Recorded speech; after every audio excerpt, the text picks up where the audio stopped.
first person to win a prize by flying his airship around the Eiffel Tower. That then led to the major airships, the RAF Tutor Display, the Hindenburg, the potentially winning aircraft. But obviously they became much more efficient and much easier, and then the age of the balloon and the airship was very much over, until we reinvented it in the 1950s with new technology, and the modern hot air balloon came back to have a resurgence. Now we've got some aircraft flying around here tonight. These are model aircraft, so there are no pilots in there. Right, there are the model balloons as well. It's possibly a teddy bear, and they're being flown from the ground. Now what we'll do is we'll get some more information for you on those. We're going to see quite a few of the model balloons, model aircraft, right? Not model balloons.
We should all be able to get a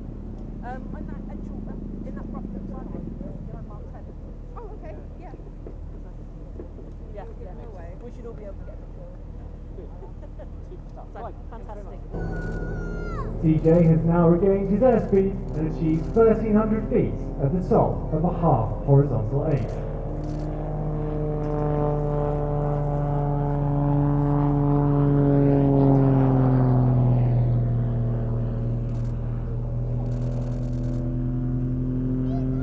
Operationally, DJ has flown the Sea King in a variety of areas, including Sierra Leone and the Persian Gulf.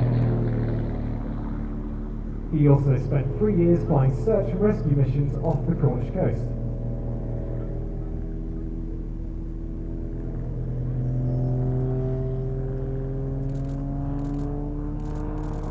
DJ is now serving in the Royal Air Force, and when not displaying, he is responsible for training qualified military pilots to become instructors on the Grob Shooter. During his varied career, DJ has amassed over 6,000 flying hours on 50 different aircraft types. Today, the Tutor is flown by the Royal Air Force's largest flying school, number 6 Flying Training School. The Tutor is used to train junior RAF pilots, university air squadron students and air cadets being flown on air experience flights around the UK.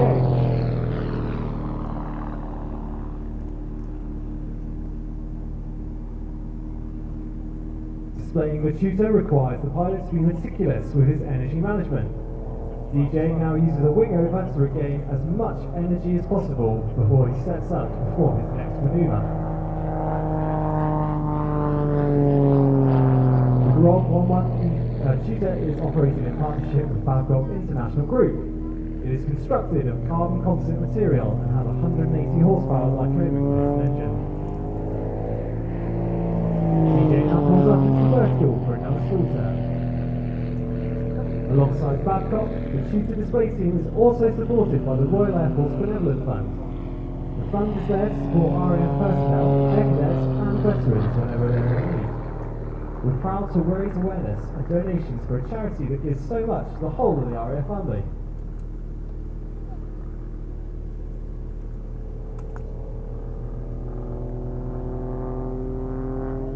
The Tutor is capable of sustained inverted flights, which DJ will now demonstrate on this inverted pass. Naturally, this is not a comfortable position to be in as blood rushes to his head.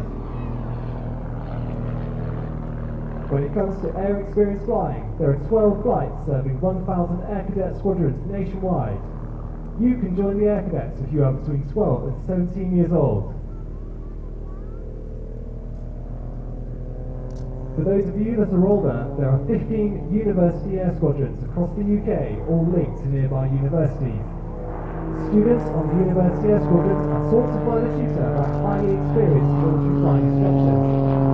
As well as flying, they then have other activities including leadership, sport and adventurous training around the world, providing a huge opportunity for personal development, embracing the Royal Air Force's core values of respect, integrity, service and excellence.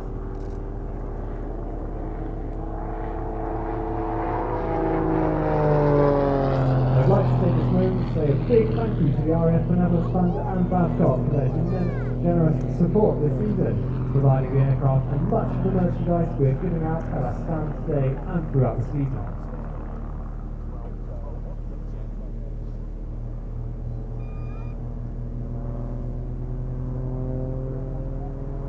The high tempo of the Royal Air Force operations continues today with aircraft and personnel deployed around the world, operating with NATO and other allies. Whilst on the secure the skies across the United Kingdom 24/7, 365 days a year. Today, the Royal Air Force is expanding and recruiting over 50 rewarding, commanding professions such as air traffic controllers, engineers, medics and cyberspace specialists. Royal Air Force has an exciting future with the arrival of the Lightning, Poseidon, Wedgetail and Uniform Space Command. DJ will now bring his tutor down to 200 feet for his low pass, so make sure you give him a wave as he flies through.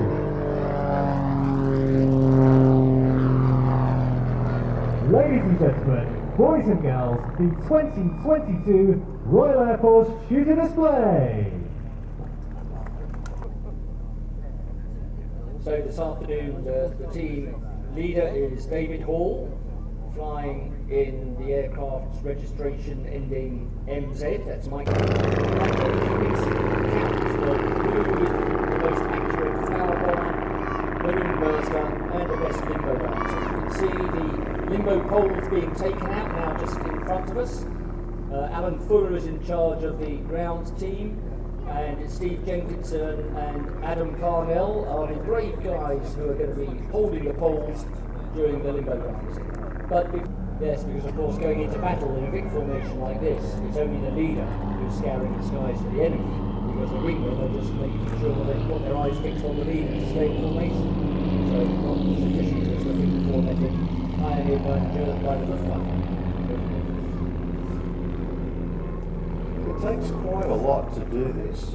It looks so easy up there, so gentle, but this afternoon, even though we don't have a lot of heat, we're getting thermals. What breeze there is on the ground is pretty much zero, but as you climb, that wind becomes a little bit stronger, so you've got to contend with that. Fortunately, all of the aircraft have the same horsepower engine, so it's not trying to do a formation with a single aircraft. What a way to spend a wonderful UK summer, just cruising around on a Sunday. And at a location like this as well. Magnificent.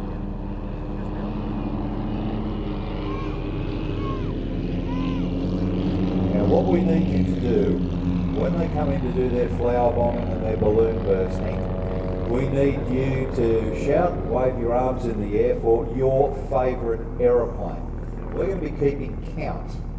Now these guys are going to be here for a while, so over a few days we will be able to pick up who the best one is. We might not tell him that because that could lead to a few ruckuses in the formation, but you will know who it is.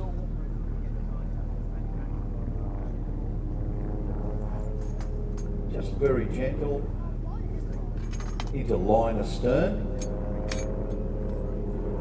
You do see this formation undertaken in other displays with higher performance aircraft, basically a tail chase.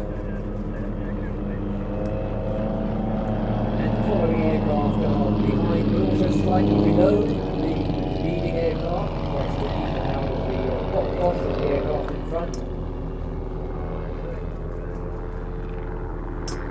Let's give him a big cheer as he comes in, gliding down, flying under that ribbon.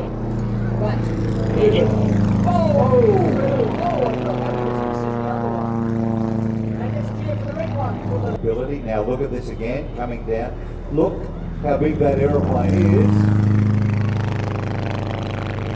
It's coming through, now down the other side.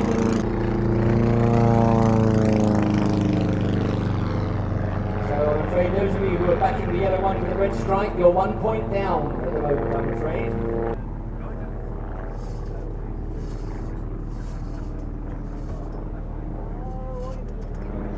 We said not terribly fast, maximum speed of about 210 kilometres an hour. Yes, he's going to make it.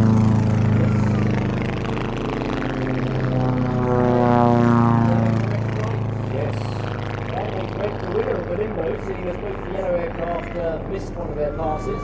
Next hit, there will be an explosion. Oh! Missed by that much. Yes. Scott. Doesn't work. Doesn't work with Scott. Right, come on in now. Last bombing run. How will he do? There it goes. Oh! Close enough. Close enough. Called David to be in the team, it obviously helps. Another big round of applause, ladies and gentlemen. See that? Just judging it. It's a little bit of a rise there, right on the end of the threshold. Just clearing that. Huge mark in the back. That sound and picture makes you realise why the vampire's nickname was the Whistling Wheelbarrow. So just to finish, Geoffrey's book, Never Alone, was released a month ago, and it's currently raising over £1,000 a week, with all profits going to the Great Ormond Street Hospital. So do Google giraffesontour.co.uk and get a copy of the book, and any of you who are flyers, see how you can take a Geoffrey flying with you. Well, this aircraft is a two-seat trainer, but the Vampire initially came out and was hoped to actually go against the German fighters, the jet fighters during the Second World War, produced initially as a single-seater. That meeting of the Germans was not to take place because it was actually the Boston Meteor that became the very first jet aircraft involved in the RAF. There are over 15 single and two-seat versions, including the Sea Vampire that were produced, and it was, as we said, the second jet-powered fighter to enter RAF service. Now these aircraft were highly popular. The British designs of jet engines and airframes actually led the world straight after World War II, and these were exported to many countries. In fact, 31 different air forces are actually manufactured in here in the UK, in Australia, India, France, Italy and Switzerland. RAF had a maximum of 19 squadrons equipped with the Vampire during its operational service. A beautiful aircraft. Why the twin boom? Basically because of the inefficiency of those first generation jet engines. The longer the jet pipe, the more inefficient the engine became. So that's what they used.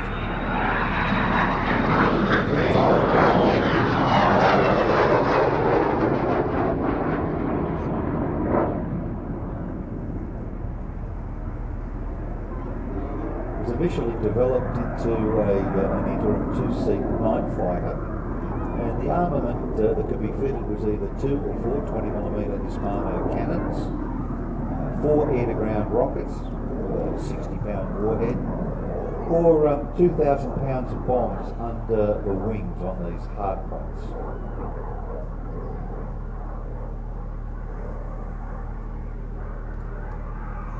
Two-seater powered by 3,500-pound thruster Havilland Gauntlet.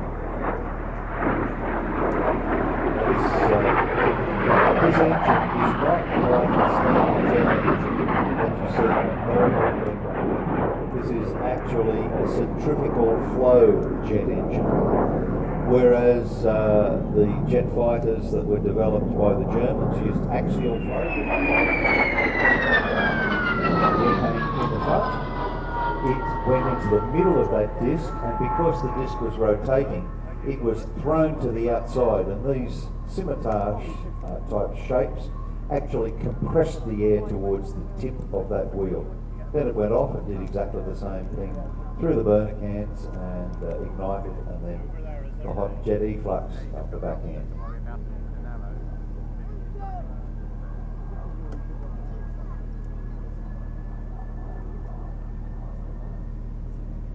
Well, this aircraft was restored to airworthiness in 2002, and it was the year after that that the pilot displayed Trusted A. Mark Housman first flew it, and he set up the Vampire Preservation Group in 2005.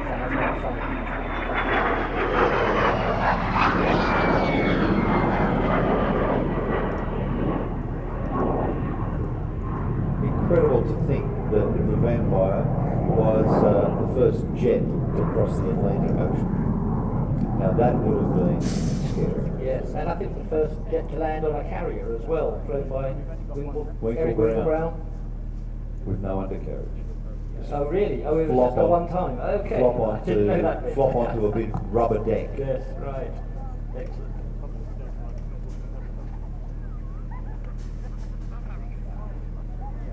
Well, Mark and the team are interested in the heritage of this aircraft, so if you flew or maintained this aircraft in the RAF, or have any photographs or other information about its history, please do contact them. So look at the Vampire Preservation Trust.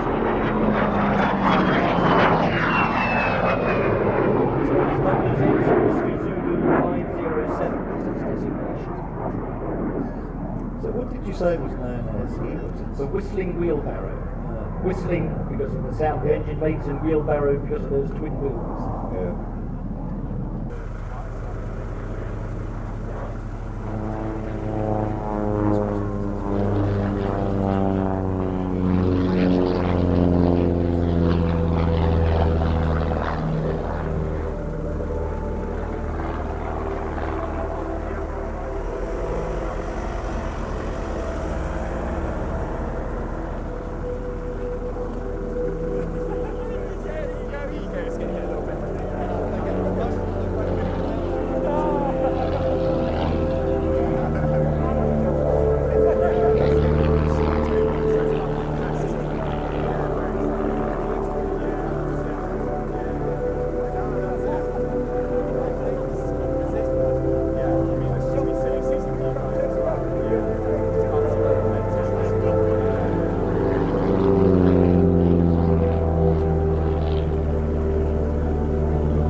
beautiful display. Very elegantly done, and I can see why it took so much time to figure out the music. It matched it really well, didn't it? Put your hands together, ladies and gentlemen. Give them an absolutely huge wave. Christophe Simon. 3,600 nautical miles, which is well over 6,500 kilometres.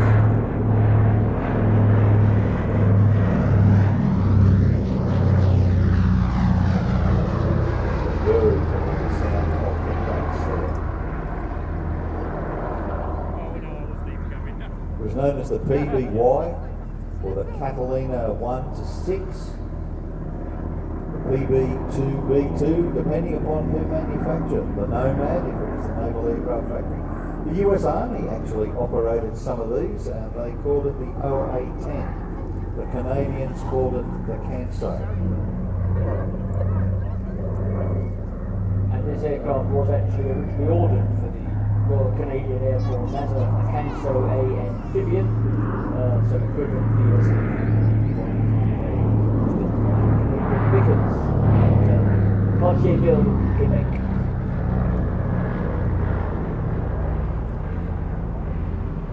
Catalinas flew in absolutely every World War II operational theatre, very prominent against the Japanese. Some of them were notable works during the war included shadowing the Bismarck. US Navy Catalina found the Japanese fleet approaching Midway Island. An RAF Canso actually also discovered the Japanese fleet approaching Ceylon, where they were going to attack the British Pacific Fleet, or the Indian Fleet, based in Trincomalee. 2 VCs awarded to Catalina pilots.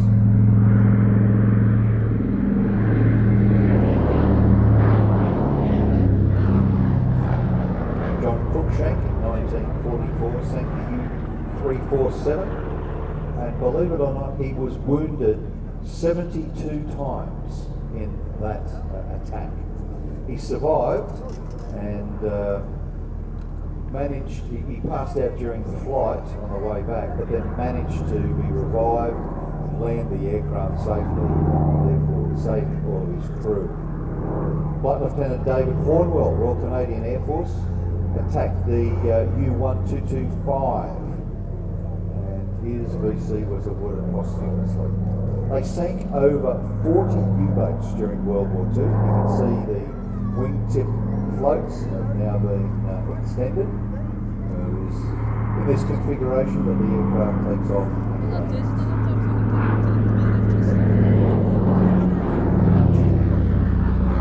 Very, very slow. Maximum speed of about 196 mile an hour, which is slow in itself, but its cruise speed is only about 125 miles an hour, about 2 kilometres.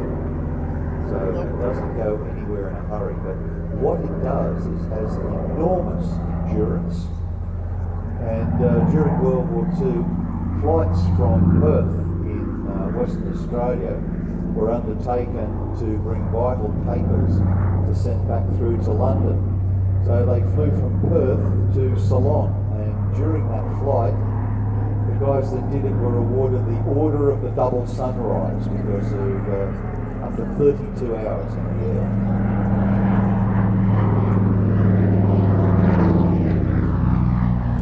They had 1 or 2 30 caliber machine guns in the bow turret, 2 50 caliber machine guns in the blister positions, those big bubbles that you can see on the back, and from those the view is absolutely incredible. There's also another 30 caliber machine gun position just behind the step, that boat-like shape under the fuselage, but at the back end of that you could actually lift up the floor and poke a 30 caliber machine gun out. It would also carry 4,000 pounds of bombs, or mines, depth charges, or torpedoes. We know some enterprising people, both in the China-Burma India theatre and also the Pacific, use bottle bombs. They get razor blades, put them inside empty beer bottles and throw them out. They made an incredible screaming noise.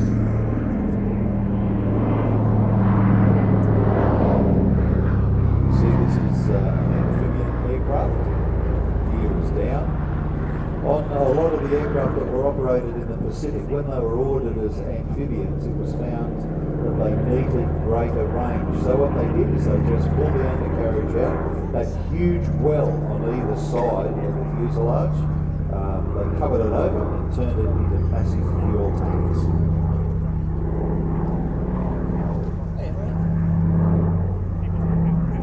Used to rescue downed pilots on what were known as Dumbo missions, where the US Navy guys and US Marine Corps would be attacking island positions in the Pacific.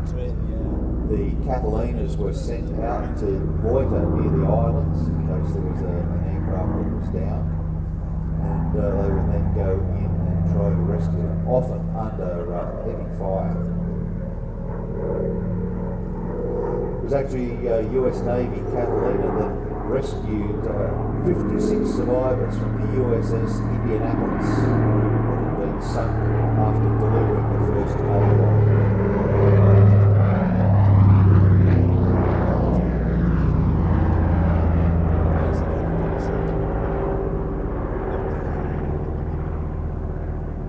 In the war in the Pacific, it was actually an RAF Catalina of number 205 Squadron. It was based in Singapore and it was actually shot down by Japanese fighters in the Gulf of Thailand 19 hours before the attack on Pearl Harbor. The entire crew perished in that attack, and you can see that this aircraft was just a wonderful machine that many people considered an obsolescent before the outbreak of the World War II.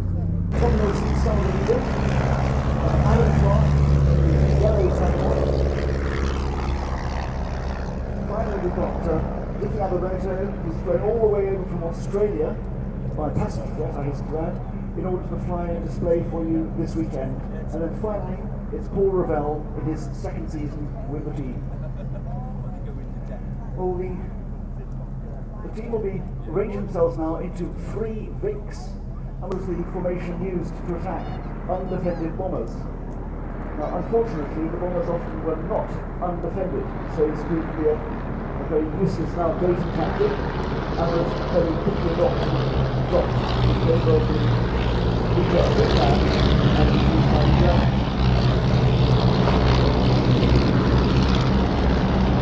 This is box formation. This is actually their chipped, the thing they call this chipped diamond. It is where you normally call it diamond formation, but with one big missing. That's which we're now down today. The predecessor to the Tiger 9 was the Diamond 9, which operated throughout the late 80s and 90s and were very popular. And they had the Diamond finish as their signature move. So in tribute to steal their thunder, we always call them as box. And the whole that transformation of these light aircraft that was the Yeah. And what they suggested, if you break the barriers, push them a bit apart,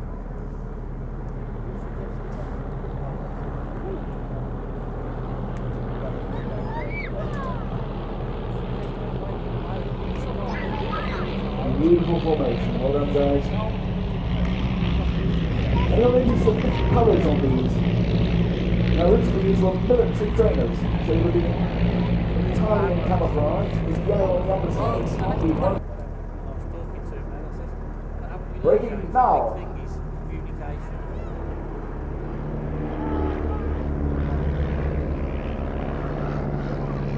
Now we'll turn and charge towards each other. For the pairs cross.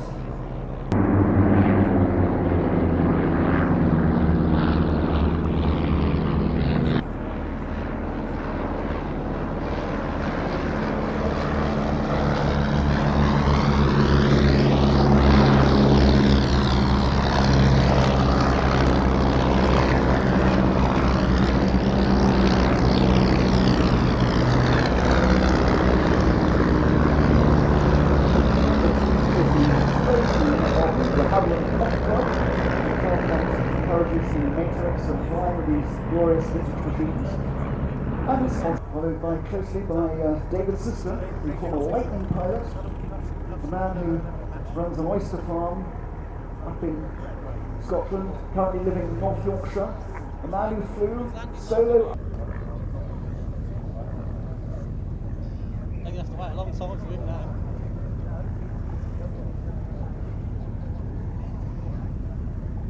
And that's Dickie Yamamoto in a borrowed aircraft, Dickie having flown over from Luxembourg, he a former RAF Tornado pilot.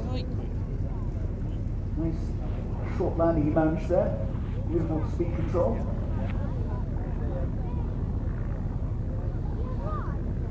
So we're just waiting for Richard Menage to come round, who gives us another chance to see those authentic colour scheme.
Officially a Pitts S1S. Ian calls this the Jubilee Pitts, and as those of you with telephoto lenses will be able to see, it's got a strong Union flag colour scheme on it. Registration Golf Oscar Kilo Alpha Yankee G. OK. Ian is actually Australian, but currently works as a Flight Information Services officer at Cotswold Airport in Gloucestershire, the former RAF Kemble, which at one time was a base for the Red Arrows. And the Pitts Special is an aircraft that has really been on the air display scene for many years. It's the Pitts design, named after its designer Curtis Pitts, first in 1944, the 90 custom built Aerobatic. Gradually the power plants increased. S1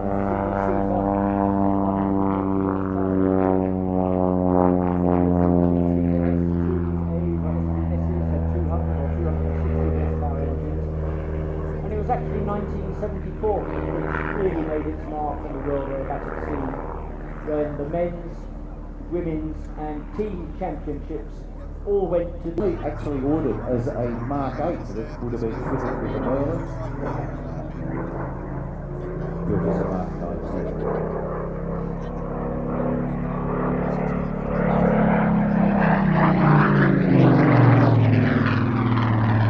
1945 it was delivered to number 16 Squadron and took operational wartime missions over the Hague, Rotterdam, the River Elbe, Emden, Bremerhaven and Cuxhaven, photographing shipping and V2 sites. This was one of the major targets for the German V weapons at the end of the Second World War. Returned to the UK in March 1946 through a succession of different maintenance units.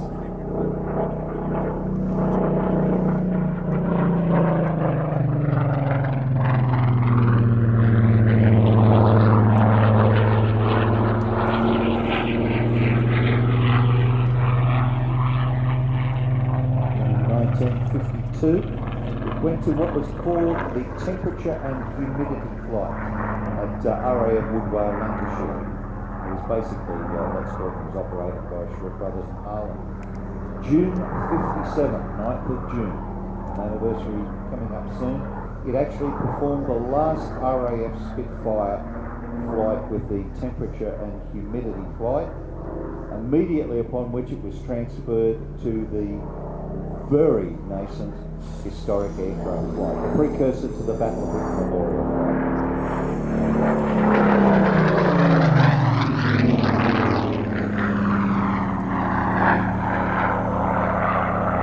The PR-19 was the unarmed version. Carried a variety of different cameras, oblique, vertical, used for reconnaissance. Spitfires used throughout the war in that role, undertaking flights over the continent and also up through into Scandinavia. This is truly a World War II operational aircraft.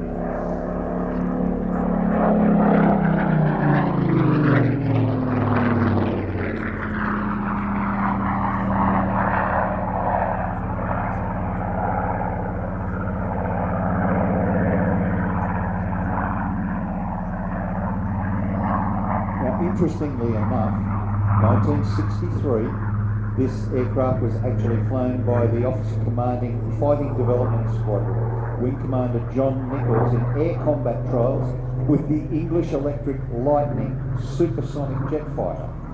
Why?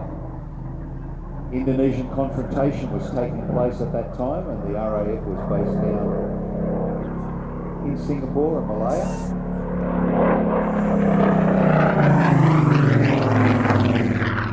At that time, the Indonesians, the RAF, did not operate the Spitfire because they went straight from the temperature and humidity flight to the historic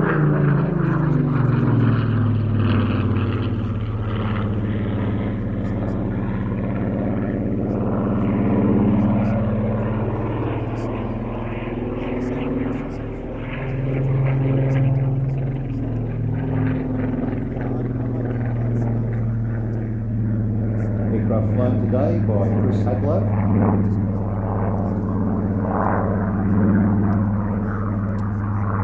Wonderful, wonderful sound. So totally different to the Rolls-Royce Merlin.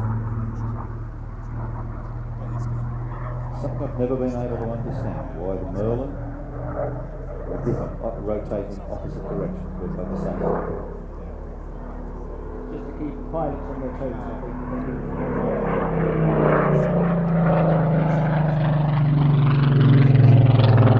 This machine also flew in the Battle of Britain. Me was 16.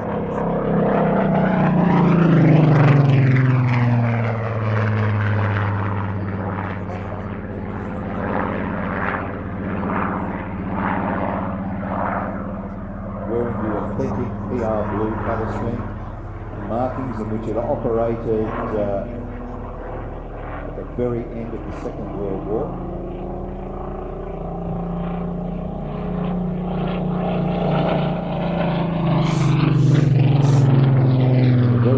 Hi, I'm Terry Doc Martin and I fly a Westland Wasp helicopter. The Westland Wasp is probably one of the oldest helicopters around and flying these days. It's the first generation jet helicopter, and guess what? It's got real Falklands history in the 40th anniversary. It's a great pleasure to be here at the air show, the Midlands Air Festival. And you're watching Air Show World with Stu Bear.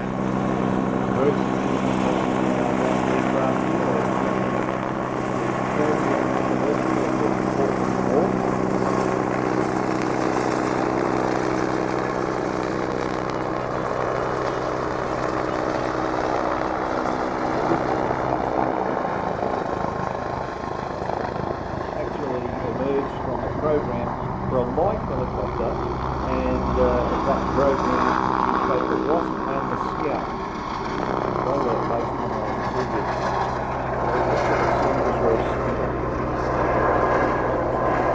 It was designed from the outset to operate the Royal Navy frigates and was capable of carrying 2 homing torpedoes as a match concept, manning torpedo.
Nod to the crowd.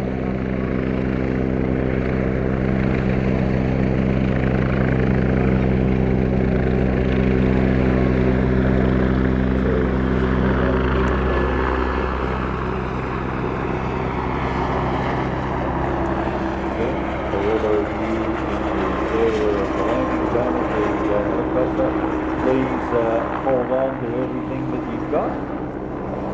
Hats, children.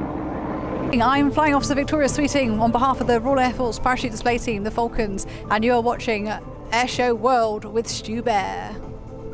They are carrying big flags, so they will stay slightly away from the main pack, and they're going to form what we call the heart.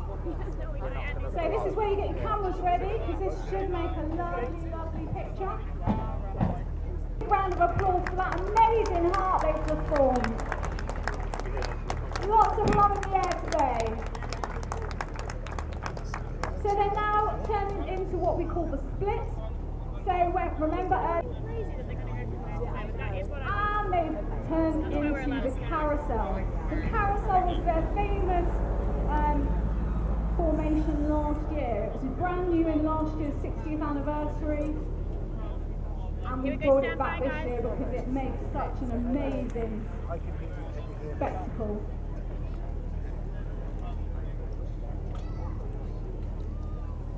Yeah, man. Ladies and gents, how good does that look? That's pretty good, isn't it? Give them a big round of applause. Come on, they can hear you.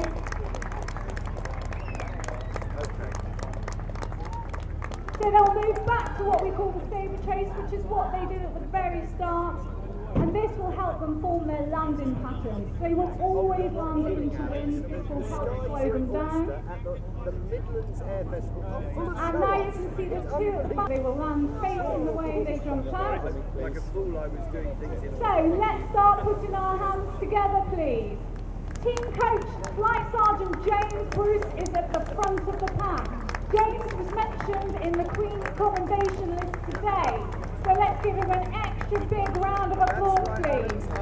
Flight Sergeant James Bruce, absolute legend. It's full of show-offs. It's absolutely fantastic. We have the RAF Parachute Display team, the Falcons. We've got them. So they're doing their famous duck landing, so they are going to land in a line. This is brand new this year as well. This is such skill required to be able to do this. So let's put our hands together for Sergeant Gaz Nicholson, Sergeant Ben Summit, Sergeant Bobby Lowe. Flight Lieutenant Stu Philpott there, as you can see, marching up, offering the salutes, Mr. Harry Garthwaite. Let's give them all a very big round of applause there, ladies and gentlemen.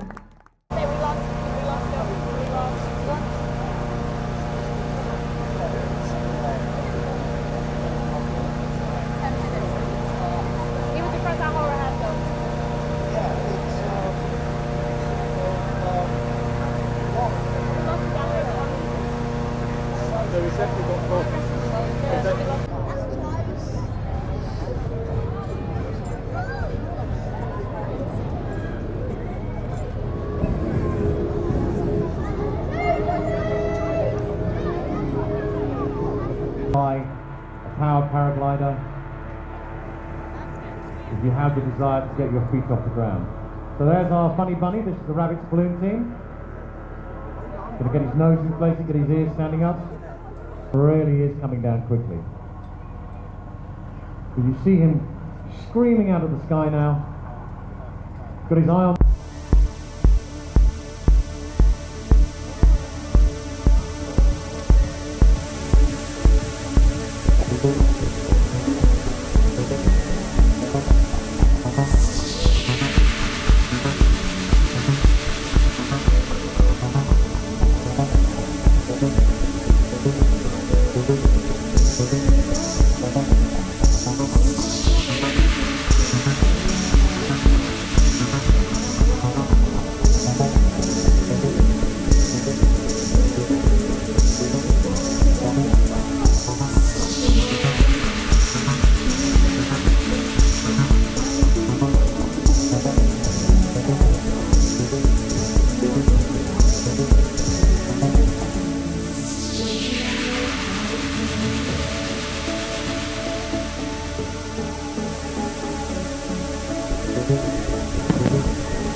ladies and gentlemen. Get your phones out.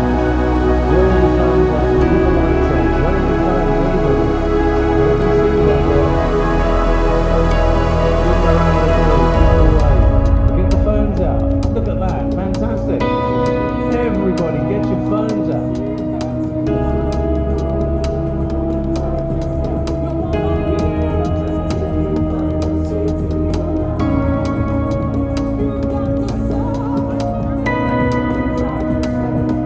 Right, phones, everybody, right now, they're looking right at you. They are going to be absolutely stoked to see all those phones going. Wonderful.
Air Festival. Wonderful, wonderful evening. What a lovely time.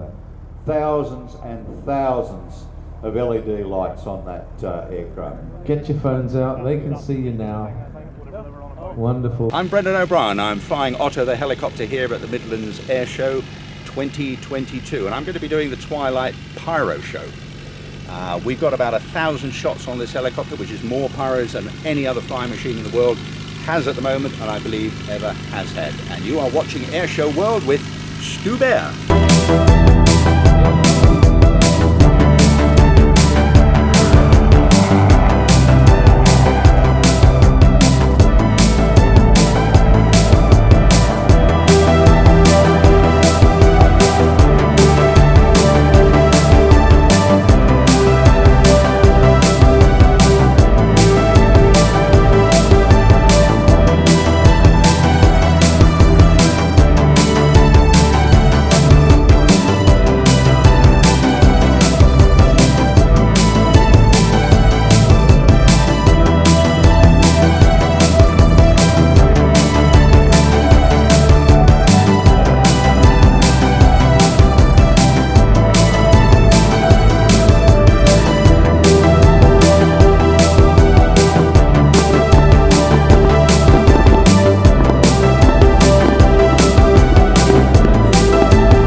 Give him the phone treatment.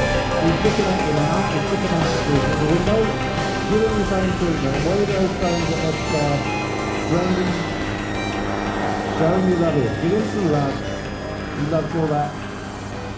He's going to come round. Give a little waving pass.